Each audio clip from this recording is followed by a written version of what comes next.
అందరికీ నమస్కారం. ఈరోజు ముఖ్యంగా అమరావతి రాజధాని గురించి మాట్లాడాలంటే మొట్టమొదట ఎంఏ షరీఫ్ గారి గురించి మాట్లాడాలి. ఎందుకంటే నర్సాపురంలో స్కూల్ విద్యాభ్యాసం చదివి, నర్సాపురంలోనే కాలేజ్ చదువులు చదివి, ఉన్నత విద్యాభ్యాసం కోసం మధ్యప్రదేశ్లోని భోపాల్లో పోయి పోస్ట్ గ్రాడ్యుయేట్ చేసి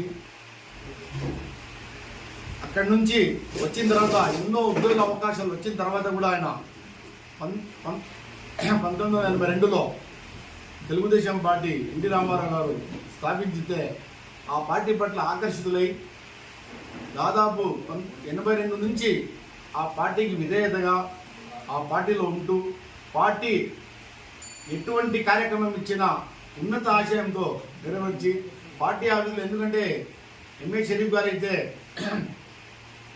శాసనమండలి చైర్మన్ అయిన తర్వాత రాష్ట్ర ప్రజలకు ఎంత పరిచయం, కానీ ఆయన పార్టీ కార్యాలయంలో దాదాపు 40 ఏళ్ల పాటు పనిచేశారు. ఆయన పార్టీ ఎటువంటి బాధ్యత వచ్చినా కానీ నిస్వార్థంగా నిలిచారు ఆయన. అదే 2014 మేము అధికారంలో వచ్చిన తర్వాత, తెలుగుదేశం పార్టీ అధికారంలో వచ్చిన తర్వాత ఆయన చేసిన సేవల్ని గుర్తించి ఎమ్మెల్సీ పదవి ఇవ్వడం జరిగింది. పార్టీ ఎమ్మెల్సీ పదవి ఇచ్చిన తర్వాత శాసనమండలిలో డిప్యూటీ స్పీకర్గా కూడా వ్యవహరించారు ఆయన. మళ్ళా శాసనమండలి చైర్మన్గా ఆయనకి ఉన్నత బాధ్యతలు ఇచ్చిన తర్వాత ఎంతో నిస్వార్థంగా ఎక్కడ కానీ ఎటువంటి లోపం లేకుండా శాసనమండలిలో గత చరిత్రలో ఎవ్వరు నిర్వహించలేనటువంటి ఉన్నత బాధ్యతతో శాసనమండలి నడిపాను. మళ్ళా 2019లో అధికారం పోయిన తర్వాత వైఎస్ఆర్ కాంగ్రెస్ పార్టీ అధికారం వచ్చిన తర్వాత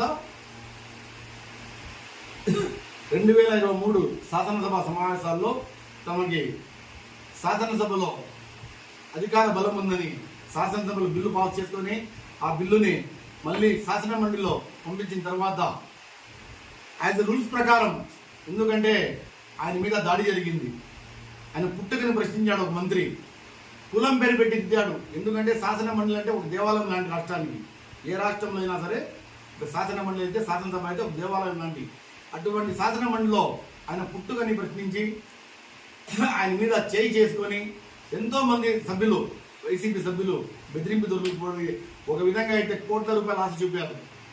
కోట్ల రూపాయలు ఆశ చూపితే కూడా పార్టీ ఇచ్చినటువంటి బాధ్యతతో ఆయన బాధ్యతగా నిర్వహించాలా, నిస్వార్థంగా పనిచేయాలన్న ఉద్దేశంతో ఎక్కడ కానీ వెనకకుండా యాజ్ రూల్స్, శాసనమండలి రూల్స్ ప్రకారం మెజార్టీ సభ్యులు ఏ తీర్మానం చేశారో ఆ తీర్మానాన్ని ఇచ్చి గవర్నమెంట్ పంపించలేదు. మొట్టమొదట 3 రాజధానుల ఆశ అక్కడ అడ్డుపడింది, లేదంటే అప్పుడే 3 రాజధానుల ఏర్పాటయ్యాడు. తర్వాత ఇప్పుడు జరిగినటువంటి సంఘటనలన్నీ అందరూ చూశారు.